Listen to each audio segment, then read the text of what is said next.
There was a young man who was always sad and depressed, always feeling that his life was not going well, that his life was always bland, tasteless, and without any joy. One day, he went to a Zen monastery in the mountains, asking to stay for a while, hoping that the old Zen master could enlighten him and help him remove the troubles in his heart. The old Zen master accepted and had only one request. The hedges around the Zen monastery have not been trimmed for a long time, and we do not have enough people to do it. During this time, I wonder if you can help me trim the hedge. The young man happily agreed. Every day, as soon as the sky was bright, he woke up early, took the scissors and started working, and continued working until noon. After finishing a simple vegetarian meal, he buried himself in his work again. This Zen monastery was very large, and the hedge was therefore very long. After about a week of hard work, the young man finally finished trimming a hedge, but at that moment he was startled to discover that the newly trimmed areas were now overgrown with weeds.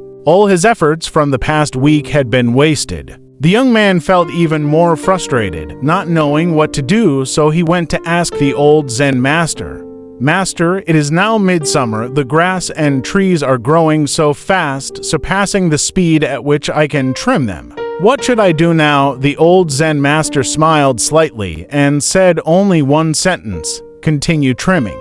The young man took the scissors and went out to the garden to trim the hedge, but his heart was still troubled. Another week passed, and the weeds grew again despite his best efforts to stay up late and wake up early to trim them. Feeling helpless, he went to ask the Zen master again. Several times like that, the old Zen master's answer was still the same: "Continue trimming." The young man pruned leaves and cut grass day and night. His skin was sunburned and his hands were calloused. One day, unable to bear it any longer, he got angry with the Zen master and said, "Since the day I came to this Zen monastery, you have never taught me or guided me, but only forced me to keep pruning the trees. Today I really can't stand it anymore." The Zen master gently asked, "Why don't you continue pruning the trees? Aren't I teaching you how to get rid of your afflictions?" "Because there's really no way for you to finish pruning," the young man replied. "The afflictions in your mind are just like that."